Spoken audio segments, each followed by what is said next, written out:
Oscar Wilde es una figura trascendental de la literatura europea. Sin lugar a dudas, su obra causa enorme impacto, no solamente por el planteamiento estético que de ella se desprende, sino al mismo tiempo porque va a definir una moral hedonista que será decisiva, no solamente en el desarrollo de la cultura europea, sino incluso de su propia vida, de su propia evolución como ser humano. Creo que es harto conocido eh, esos aspectos que estoy mencionando. Oscar Wilde, más allá de los aspectos estéticos y literarios, fue un hombre que comprendió y comprendió muy bien qué puede suceder o qué nos puede suceder cuando nos dejamos arropar por nuestra imagen, por lo que pretendemos proyectar y por supuesto los desmanes que pueden causar la soberbia y el ego mal orientado. Sin duda, sus dotes artísticos no se cuestionan, más bien son dignos de alabanza, pero terminó siendo víctima de su propio proyecto de vida. Oscar Wilde, como todos saben, fue homosexual y este no es el problema. El problema no es su condición homosexual, sino en el momento en el cual él vivió, que en ciertos aspectos no difiere mucho del tiempo que vivimos nosotros, aunque nosotros no estemos en la época victoriana. Pero eh, Oscar Wilde cometió el error de vincularse con la persona equivocada, no tanto por lo que terminó ocurriendo con el papá de su amante, sino por haber escogido un amor cobarde para vivir su amor. En todo caso, Oscar Wilde eh, termina detenido, termina preso en la cárcel de Reading, eh, termina preso, termina abandonado, termina humillado, señalado, es decir, su proyecto de vida terminó en todo lo contrario de lo que él buscaba. Pero aquí viene algo importante, porque por un lado tenemos lo que uno busca socialmente, lo que uno busca mundanamente, por plantearlo de alguna manera,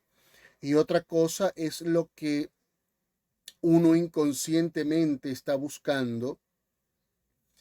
que termina siendo muy distinto a lo que socialmente se busca. La mayoría de las veces no es la misma búsqueda.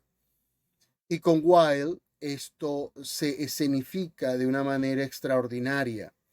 porque la búsqueda de Wilde o aquello que él buscaba inconscientemente lo iba a descubrir justamente en la oscuridad y en la soledad de la cárcel de Reading. Eh,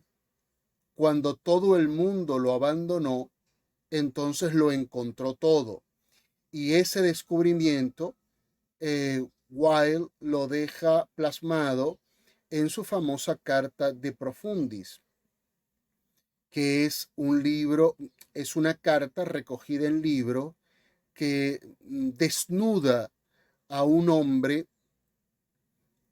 Y cuando digo que desnuda a un hombre, no me refiero a que desnude a Wilde, que de hecho así ocurre, sino que en la medida que vamos leyendo este documento, esta carta,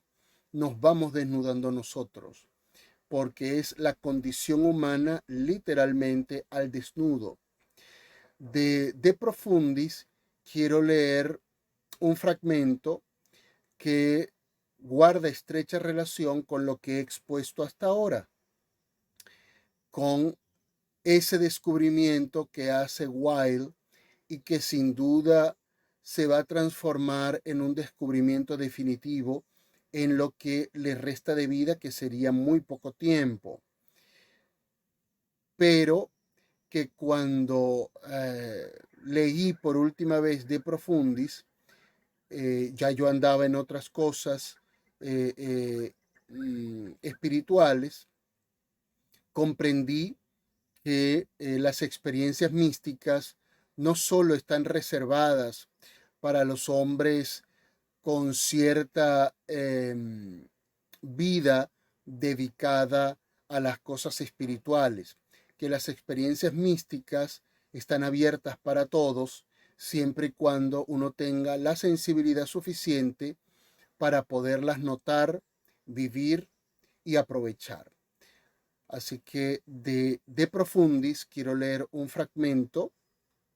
de ese descubrimiento místico, de esa experiencia mística de Oscar Wilde en la cárcel de Reading. Creo que existe una relación más íntima e inmediata entre la verdadera vida de Cristo y la verdadera vida del artista, y me satisface la idea de que antes que el dolor se adueñara de mis días unciéndome a su carro,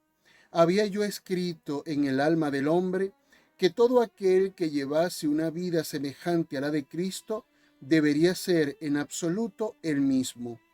Había tomado como ejemplos no solo al pastor de las montañas y al recluso en su celda, sino también al pintor para quien el mundo es un espectáculo y al poeta que contempla la vida a través de una tentación.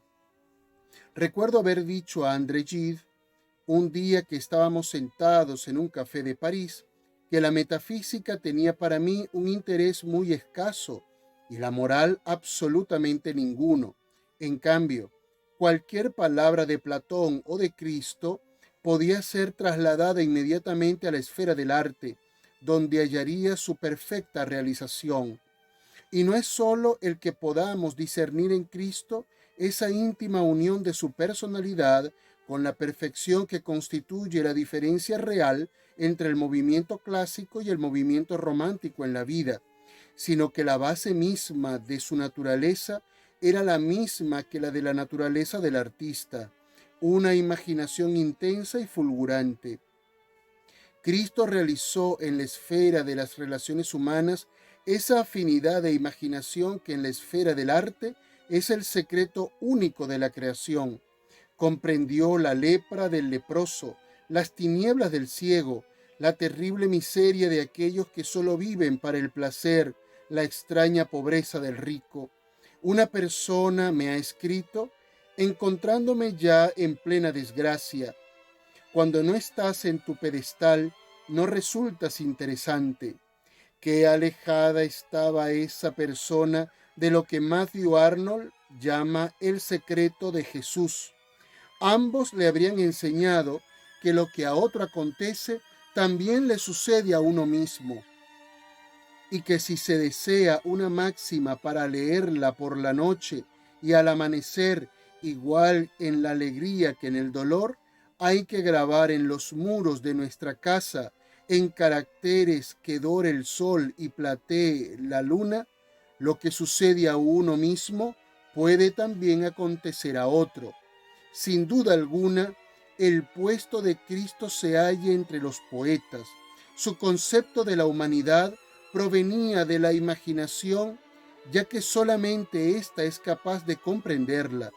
Lo que Dios fue para el panteísta fue el hombre para Dios, ya que ha sido el primero en concebir la unidad de las razas divididas.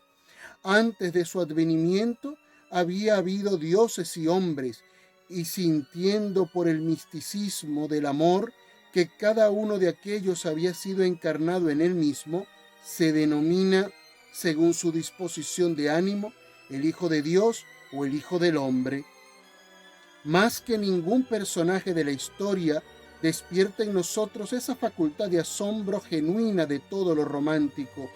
Me parece increíble la idea de que un joven campesino galileo se imagine que es capaz de aguantar sobre sus espaldas la carga del mundo entero, todo lo realizado y sufrido y lo que todavía quedaba por soportar, los crímenes de Nerón, los de César Borgia, los de Alejandro VI y los del que fue emperador de Roma y sacerdote del Sol, los sufrimientos de aquellos que forman legión y que tienen su morada entre los sepulcros, las naciones oprimidas, los niños que trabajan en las fábricas, los ladrones, los reclusos, los proscritos, aquellos que enmudecen bajo la opresión y cuyo silencio solo Dios comprende. Y no solo hemos de imaginarlo, sino realizarlo de tal suerte que en el momento actual todos aquellos que se pongan en contacto con Él, aunque no se inclinen ante sus altares ni se prosternen ante sus sacerdotes, tienen que comprender que les será borrada la fealdad de sus pecados y revelada la belleza de su sufrimiento.